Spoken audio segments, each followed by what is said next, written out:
to the Chiro Business Mojo Podcast, where we deconstruct the methods, marketing, and mindset of successful business people and chiropractors from around the world. And now your host, Dr. Richard Day.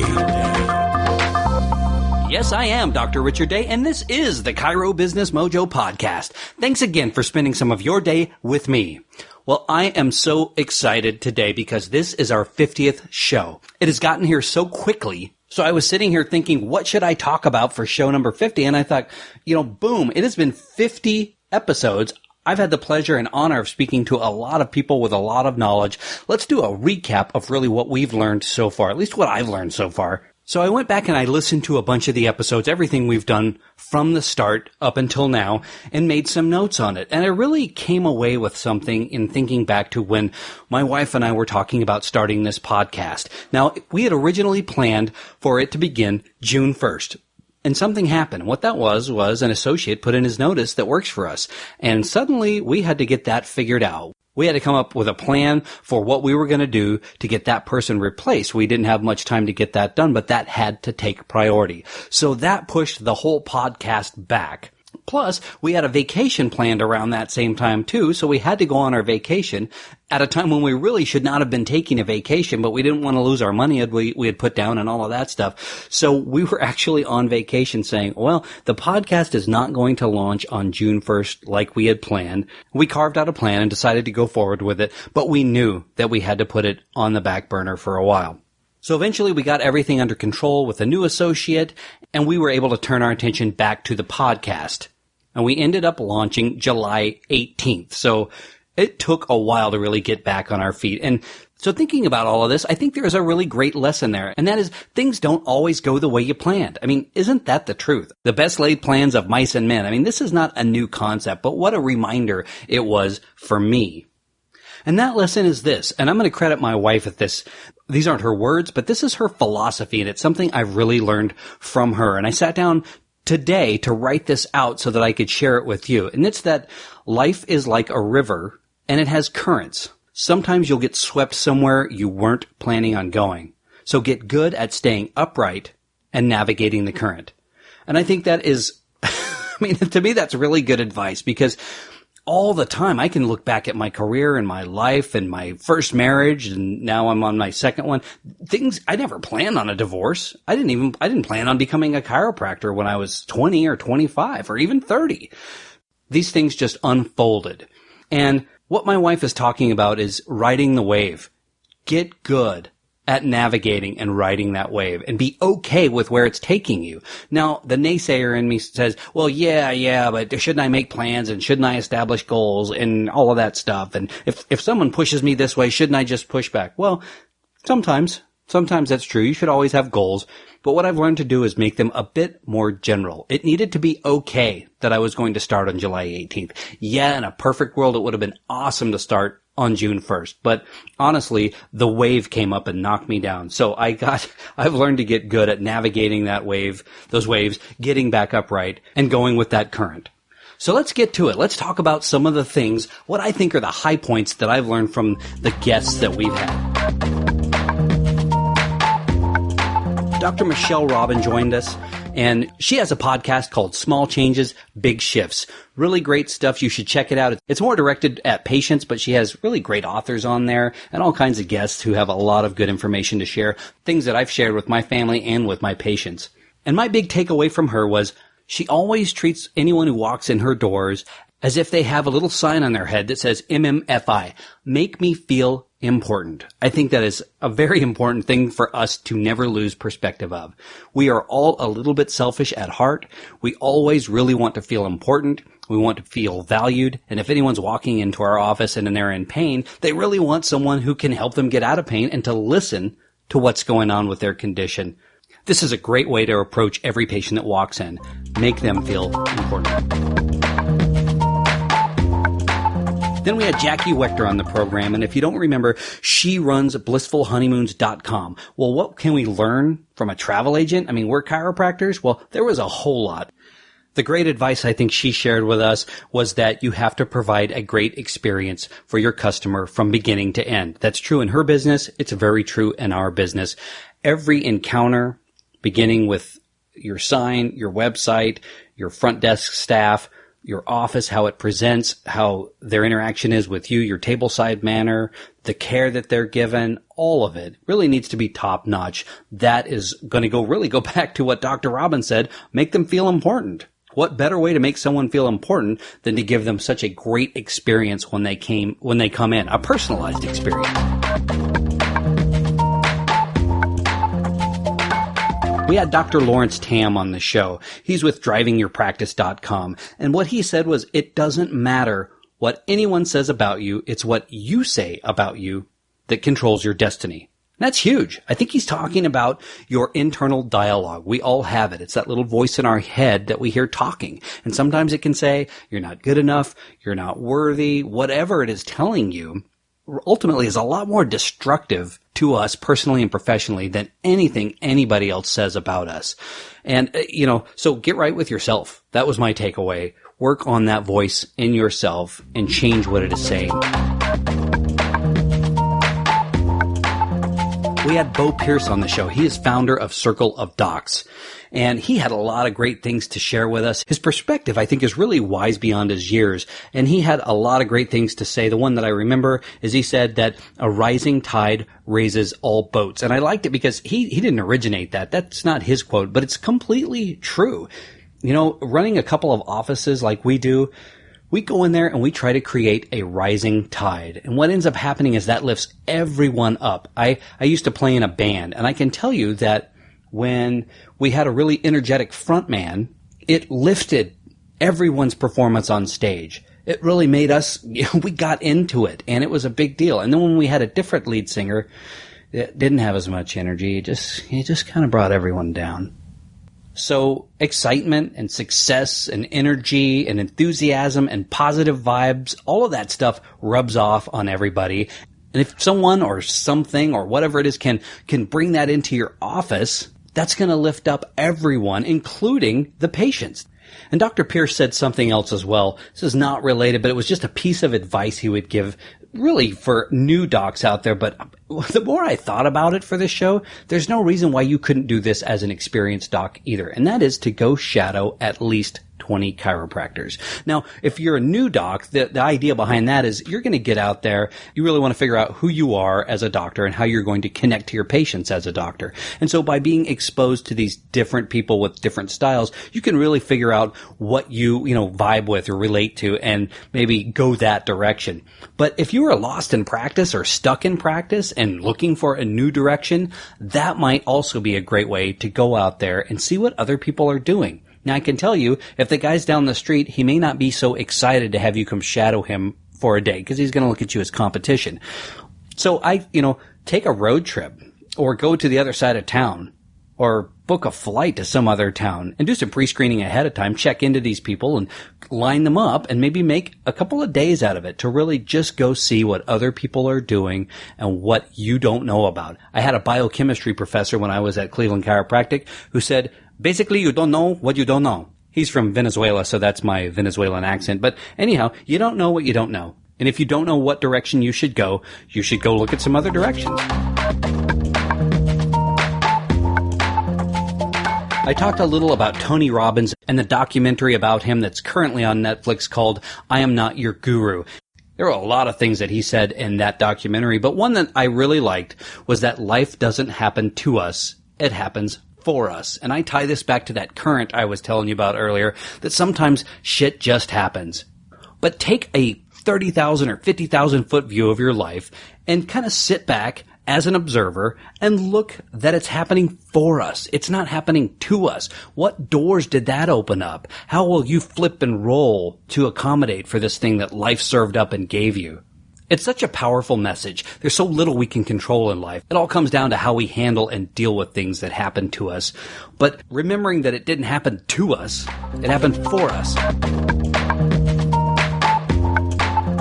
And I shared my thoughts with you about Seth Godin's book, Tribes. And the biggest takeaway that I want to touch on again is that people are tribal and that people are looking to belong to something. So create a tribe, if you will, a community that loves you, your rabid fans who love you as a chiropractor. They may not love the guy down the street because they love you. And that's who you play to. That's who you give your best energy to. And that's how you really build something that has synergy. I spoke with Brian Beaver, and he's the former CEO of Carter Energy. This is a petroleum company. And I really love talking to people who are non-chiropractors because they bring such a fresh perspective to just being success and running companies. And in this case, it was a $1.8 billion company. That's what he grew it to when he left. So I don't know of any $1.8 billion chiropractic practices, but the lessons and the things he had to say were all great advice that we can take running our businesses on a much smaller level and apply. But one of them was real easy. And what he said is become a good listener. He said as sort of a type A personality and CEO that he was and very driven person who worked, 60, 70, 80 hours a week. He wasn't used to doing the listening. He was used to doing the talking. And that by being a better listener, especially when he got the job of CEO and ended up buying the company, it's a skill he had to teach himself. And listening is so key for us. Remember, again, if patients are coming in and they want you to make them feel important, like Dr. Robin said, that starts with listening to them and being a good listener.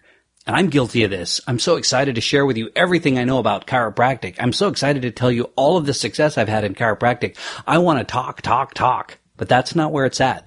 I'm working on becoming a better listener, and I think it's a great piece of advice. And if you've got employees, be a better listener for them. Next up, we talked with Dr. Jeffrey Langmaid of the Evidence-Based Chiropractor. And what he does is he helps chiropractors approach medical doctors and partner with them. Well, what do they want to hear? You need to present them with a message of how you can help them with their patients. And a great example of that are patients that have chronic low back pain. They don't really like those cases. There's not a whole lot they can do for those folks. And guess what? If they've had a heart event, a myocardial infarct or something like that, they cannot take NSAIDs. They can't be prescribed to them. I can tell you that I've worked with orthopedic surgeons who know that that person's not ready for surgery, and they're looking for what can we do with this person, who can they refer to. So if you want to partner with medical doctors, you need to be able to go in there and have that conversation and talk about what it is you can do for them. The other part of that is you need to be very professional in your interaction with them by sending them case notes. Put together competent, well-written case notes and keep them informed of that patient's progress if they've referred that patient to you. We had Dr. Danny DeRuiter on the show, and he's a chiropractor and a social media guru. He shared some things that I remember. He said, when you're making posts on social media, it shouldn't be all about chiropractic. Patients want to know who you are, about your kids, your pets, your life, and this really helps to build rapport. And it's true. People don't love to click on things about migraine headaches and low back pain. They don't really care a whole lot about the power of chiropractic in terms of what you're tweeting. And not that you shouldn't put it out there, you should. But you get a lot more engagement from pictures of your family, your life, a great restaurant that's local that you went to nearby. So don't forget to add that to whatever it is you're putting out there.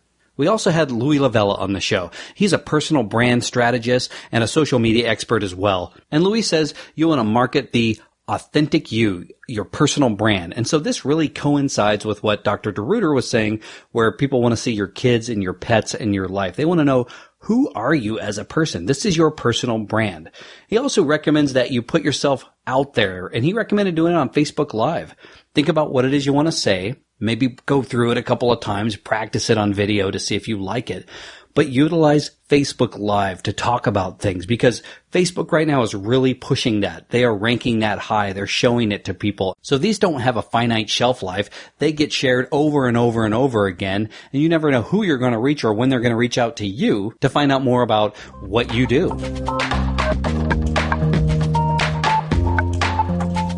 And then I sat down with Craig Ballantyne. He's the author of The Perfect Day Formula.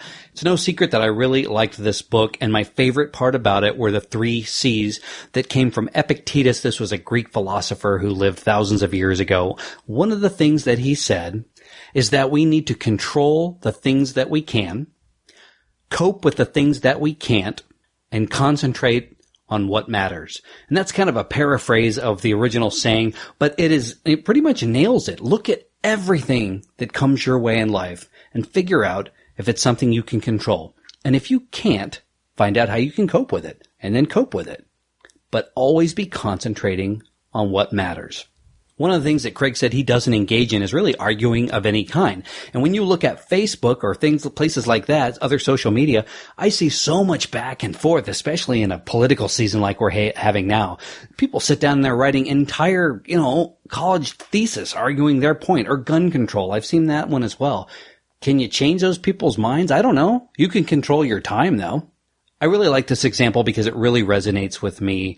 I don't for 1 second engage in any of that stuff. I cannot control what anyone thinks about anything. All I can do is cope with the things that I can't control and concentrate on the things that I should be doing, that I can control, that I want for myself and my life and my family. I thought this was great advice. I wish everyone would start doing this. I think there'd be a lot less trouble in the world and arguing in general, but that's out of my control.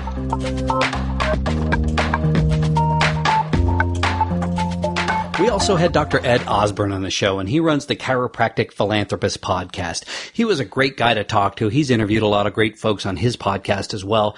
And he had a little bit of advice. It was to establish yourself as an expert. And he recommended 2 ways of doing that. One of which you can write a book, and another way is to start a podcast. But anything that you can do that establishes yourself as an expert. Some folks do it by being, if they're into sports chiropractic, they become a team advisor, the team chiropractor.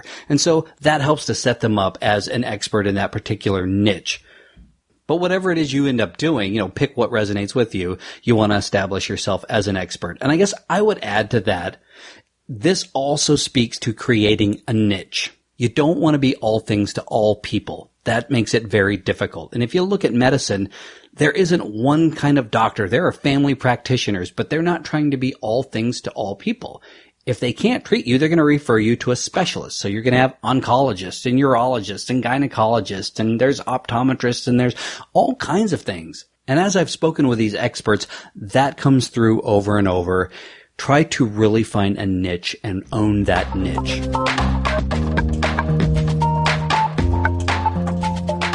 We spoke to Dr. Jamie Richards of Life by Design, and this is 2 things. He's got Life by Design for chiropractors, and then he's got his Life by Design centers, which are his practices, and this is a chain that he's set up. It's originated in Canada, and I think he's got 22 locations around the world now. But here's what he said. He said chiropractors are big dreamers, but they take little action. And what he recommends is that we start creating productivity systems for our practices and in our lives. And his example, the model that he uses, is he divides his week into practice days, prep days, and personal days. And on practice days, he just practices. That's all he does. He's not concerned about any other aspect of running his practice other than treating his patients and being there in that practice. Then he has prep days. During those days, he is doing only prep, and he may just sit at his desk all day working on preparing for the next day and preparing lectures and preparing advertising, marketing, all of the different hats that we wear. He's going to do some of that in the prep days, not the doctor stuff during the prep days. And then he's got his personal days. So that may be the weekends he didn't specify, but that's just for fun and relaxation and family. But he divides things up, and he has got a master plan for productivity. And one of the things he does on his prep days is he maps out to the hour everything he's going to do during those days. So if you're not currently using a system to plan your days, your weeks, and then eventually your lives, the person who is going to come out on top.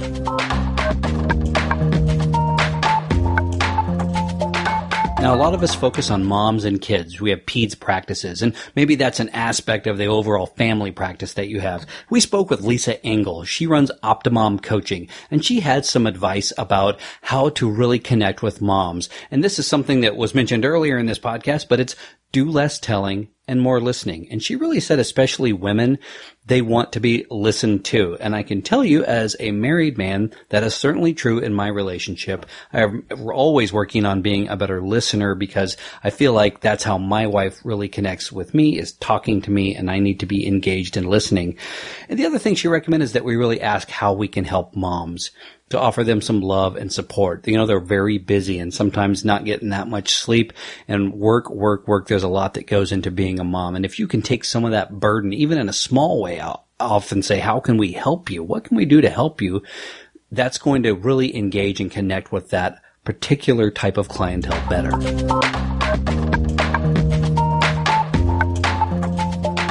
Now, communication is a big deal, and Bill Esteb runs Patient Media. This particular company creates posters and brochures and websites for folks, and he identified what he thought really the biggest problem right now with the marketing side of chiropractic is becoming findable in today's environment. There are so many of us out there and there's a lot of noise. So you need to differentiate yourself and be able to effectively communicate the benefits of whatever it is you do, the style of chiropractic that you offer. He recommends that you are patient-centric in your message. His big deal is that all of his materials that he creates comes at it from the patient's point of view. And it's really easy for us as doctors to forget about that point of view because we come at it with our own particular set of biases. His is patient-centric. So after you've differentiated yourself and explained the benefits, it is up to the customer to decide if you're good or not. And believe me, you'll know when you start looking at your bottom line and how many patients you're seeing. We chatted with Dr. John Minardi, really informative guy, heavy into the research side of what it is that we do as chiropractors. And what he said that I really remember is that research is catching up to what chiropractors have been saying all along. And his example, the one that jumped out at me, was about brain function. And that is cortisol, the stress hormone, really interferes with dopamine. And the less dopamine we have in our systems, his example was for ADHD kids, it's loss of control and movement. He said that in Parkinson's patients, same thing happens. They have very little dopamine, and so they can't control their movement. And that an adjustment, this is what the research is showing, can decrease cortisol in the blood. And as an evidence-based chiropractor, I love knowing this kind of information. I would probably lose my patience if I went into all the details of brain function and cortisol and things like that. But if I can at least tell my patients that there is scientific evidence that helps with particular conditions is going to be beneficial for my patients. We spoke to Dr. Gilles Lamarche. He's VP of Professional Relations at Life University, and he had a lot to say. But the big thing I think that was so important is that you really need to have a purpose statement to build from. This is the premise you should move forward through in your practice and in your life. What is your purpose? You have to know the why before you know the what. We all know what we're doing, but why are we doing it? And maybe for those of us who have been in practice a while, maybe we've forgotten why. Maybe we're so caught up in compliance or treating people or listening to people who are in pain that we really forgot the why. So in part of connecting with your passion and improving and reviving and getting on the right path, maybe part of that should really be getting back in touch with the why, write out a purpose statement, and move forward from there.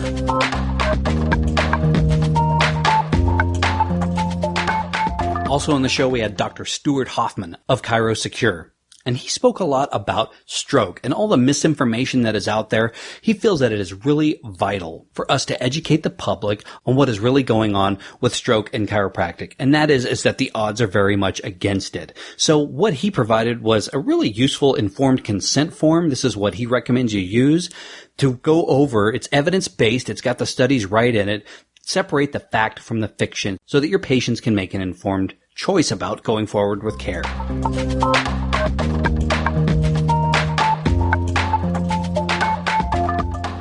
So after talking to all of these guests and reading and talking about the books that I've talked about, there are some big ideas that I think are my key takeaways from everything. And here they are. The first one, mindset is so important. You cannot change your actions until you change your mindset. Yeah, you can change them temporarily, but if your mindset hasn't changed, you're going to go right back to doing what it is you've always done before. You've got to really make improvements in the way you think and the way you act to make these things stick. Number two, we need to get better as chiropractors at communicating, not just with patients, but with our staff and everyone. The key is in what we are saying and how we're saying it. If we're saying it in 5,000 words, we're talking too long and we're not listening enough. If we're saying just what we need to say in a highly effective way, we're listening more. We're taking better care of our patients. We're also seeing more patients because we're not filling up that time being in love with the sound of our own voice. Number three, social media is a big deal. If you're not taking advantage of this right now, you're really doing yourself a disservice. It is the water cooler conversation. It is the community where things are being talked about and where things are happening. Yes, there are still the other ones out there. There are still people meeting face to face, but so much is happening online that if you are not engaging your patients or potential patients in those communities, you are doing yourself a major disservice. Well, thank you everyone who has listened to this show and made it part of their daily routine. I cannot thank you enough. It is such an honor and a privilege to speak to you 5 days a week, bringing you the best chiropractors out there, the best business people out there, the best marketers. I want to see every single one of you be successful. That is my goal. And thank you all so much for helping make this show successful. Thanks for listening to the Chiro Business Mojo podcast at www.chirobusinessmojo.com.